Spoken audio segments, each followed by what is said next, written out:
Salut tout le monde, bienvenue dans ce débrief de la Coupe d'Afrique des Nations pour cette deuxième journée des phases de groupe.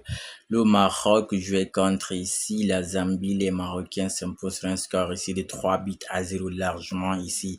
De façon, j'ai envie de dire ici, supérieur ici à la Zambie, mais il n'y avait pas match entre ces deux équipes ici. Le Maroc, tout le monde dit ici, et c'est vrai, c'est la meilleure équipe actuellement ici selon l'indice FIFA, selon le classement FIFA ici réactualisé récemment. Le Maroc est la première nation de football en Afrique, donc c'est la meilleure équipe qui joue face à la Zambie. Il n'y avait pas coupé, j'ai envie de dire ici, c'était très très loin. Ici contre le Mali, on a vu un bon match, une belle affiche, mais là, en face à la Zambie, je crois que les ambiances étaient vraiment inférieures. C'est loin. Le niveau était très haut, en cran dessus. Le Maroc a réussi ici à dominer ici. Pas réussi, le Maroc a dominé ici la Zambie sans trop forcer, que ce soit en première ou en deuxième mi-temps ici.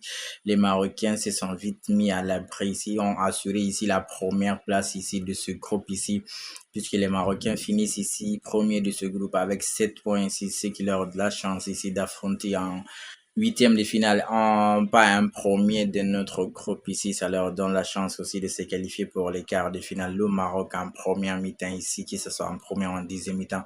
Si vous regardez le nombre de passes complètes ici en première mi-temps par le Maroc face à la Zambie, c'est-à-dire même pas à la 29e minute, le Maroc était à 139 comme ça ou 159 passes complètes et que la Zambie était juste à 59 passes, c'est-à-dire le double presque maintenant ici de ce que la Zambie faisait. C'était vraiment inférieur. La Zambie n'a pas du tout existé. Si normalement tu joues face à une équipe qui est largement supérieure à toi, il faut être beaucoup plus collectif. Malheureusement, ça n'a pas du tout donné du côté de la Zambie. Si le premier but ici est venu d'un centre ici sur un coup de tête ici de El Kabi, jeu de tête ici, il est très bon, mais ce ballon même il s'est presque couché ici pour euh, poter le ballon de la tête ici, ça faisait 11 € ici, ça les a facilité beaucoup plus encore, il y a eu beaucoup plus de fluidité parce que la Zambie aussi pouvait jouer ici la troisième place, hein, puisque la Zambie est troisième ici dans ce groupe ici avec son 11 but là.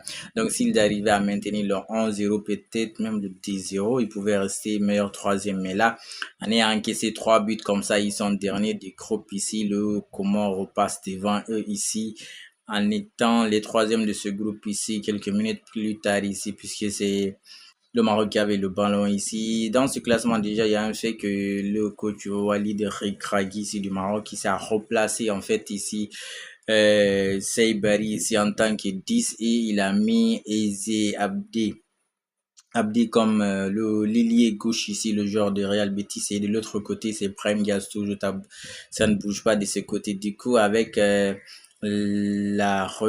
en ayant recentralisé, comment je vais appeler ça? En centralisant en fait ici le gars Saïbari comme d'ici, je crois que lui aussi il a donné un bon rendement en tant que 10 avec Unai au milieu là-bas. Mais dire que Amrabat était sur le banc, mais ce Maroc ils sont trop forts ici. Sur un ballon là-bas recentré ici, en retrait, il y avait qui? El Kabi a raté, mais je crois que cette raté de El Kabi a donné la chance ici à Brahim Diaz qui venait juste derrière lui de mettre à plat de pied sécurité tranquille.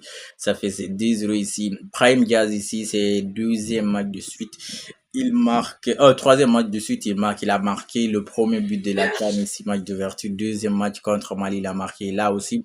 Il marque le troisième match, je crois qu'Ibrahim Diaz aussi est en train de sortir ici une bonne canne pour sa première canne. Vraiment, c'est un top player, un bon joueur techniquement. Les fans de Brahim Diaz sur son côté, il était en train de s'amuser. Vraiment, si c'était pas le doublé d'El Kabi, je crois qu'Ibrahim serait parti encore avec le titre de meilleur joueur du match. Mais heureusement pour lui ici, El Kabi a fait un doublé en deuxième mi-temps là-bas sur un ballon envoyé là-bas par Ounaï.